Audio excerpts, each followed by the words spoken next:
दोस्तों, ये कहानी है जंगल के शेर और खरगोश की। किसी घने वन में एक बहुत बड़ा शेर रहता था। वह रोज शिकार पर निकलता और एक ही नहीं, दो नहीं, कई जानवरों का काम तमाम देता। जंगल के जानवर डरने लगे कि अगर शेर इसी तरह शिकार करता रहा तो एक दिन ऐसा आएगा कि जंगल में कोई भी जानवर नहीं बचेगा। सारे जंगल में सनसनी फैल गई।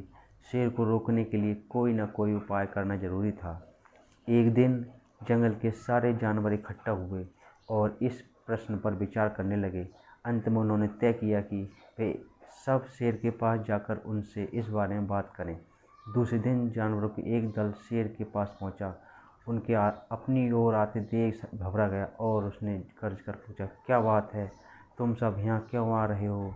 जानवर दल के नेता ने कहा, महाराज, हम आपके पास निवेदन करने आए हैं। आप राजा हैं और हम आपकी प्रजा हैं। आप शिकार करने निकलते हो तो बहुत जानवर मार डालते हो। आप सबको खा भी नहीं पाते। इस तरह से हमारी संख्या कम होती जा रही है। अगर ऐसा ही होता रहा तो कुछ ही दिनों में जंगल में आपके सिवाय और कोई भी नहीं बचेगा। प्रजा के बिना राजा भी कैसे रह सकता है? यदि हम सभी मर जाएंगे तो आप भी राजा नहीं रहेंगे। हम चाहते हैं कि आप सदा हमारे राजा बने रहें। आपसे हमारी विनती है कि आप अपने घर पर ही रहा करें।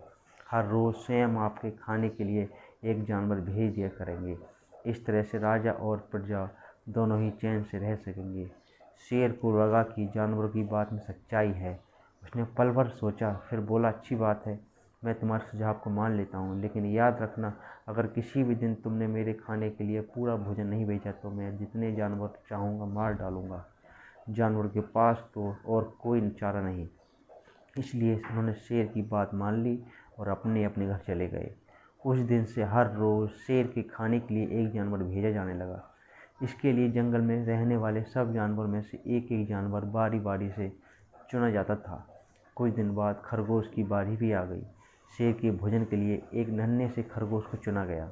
वह खरगोश जितना छोटा था उतना ही चतुर भी था।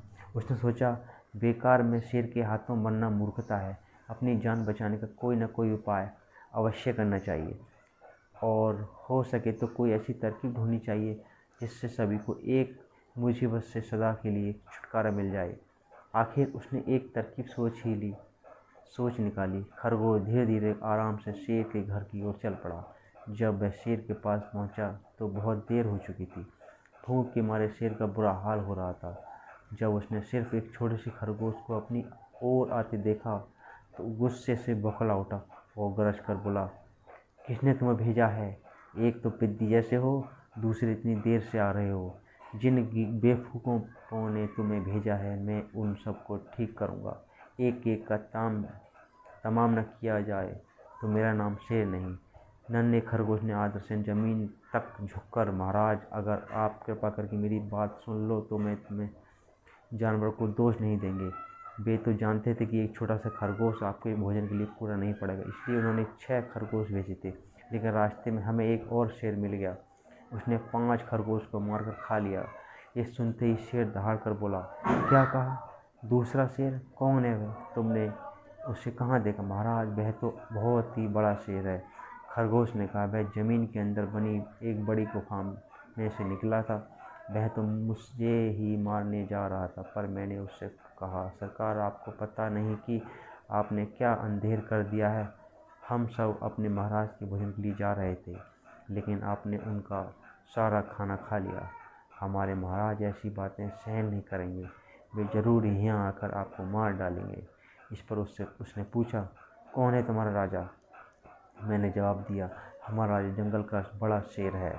महाराज, मेरे ऐसा कहते ही वह गुस्से से लाल पीला होकर बोला, बेवकूफ़, इस जंगल का राजा सिर्फ मैं हूँ। यहाँ सब जानवर मेरी प्रजा हैं।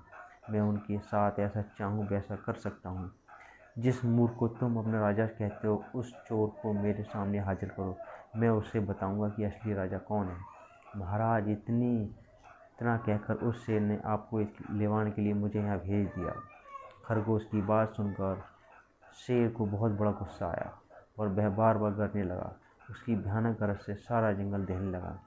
मुझे फ़ौरन उस मूर्ख का पता बताओ, शेर ने दहाड़ कर कहा। जब तक मैं उसे जान से न मार दूंगा मुझे चैन नहीं मिलेगा। बहुत अच्छा महाराज, खरगोश ने कहा, मौत ही उस दुष्ट की सज़ा है। अगर मैं और बड़ा और मजबूत होता तो मैं खुद ही उसके टुकड़े टुकड़े कर देता। चलो रास्ता दिखाओ।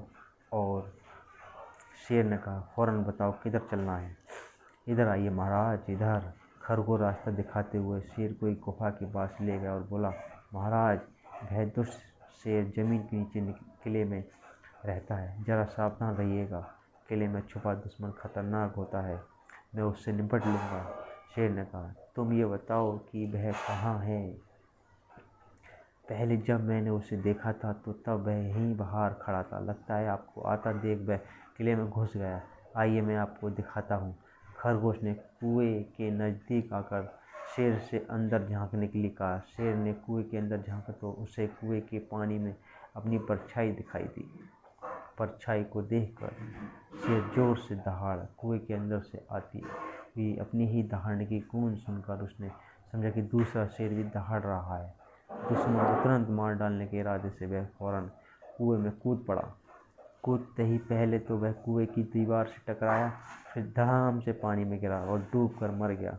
इस तरह चतुराई से शेर की छुट्टी पाकर नन्हा खरगोश घर लौटा। उसने जंगल के जानवर को शेर के मारे जाने की कहानी सुनाई। दुश्मन के मारे जाने की खबर से सारे जंगल में खुशी फैल गई। जंगल के सभी जानवर खरगोश की जय जयकार करने लगे। सीख, घोर संकट की परिस्थितियों में भी हमें सूझबूझ और चतुराई से काम लेना चाहिए और आखिरी दम तक प्रयास करना चाहिए। सूझबूझ और चतुराई से काम लेकर हम भयंकर संकट से उबर सकते हैं और बड़े से बड़े शक्तिशाली शत्रु को भी पराजित कर सकते हैं। जय हिंद दोस्तों। यदि वीडियो पसंद आई तो लाइक एवं सब्सक्राइब करें। जय हिंद।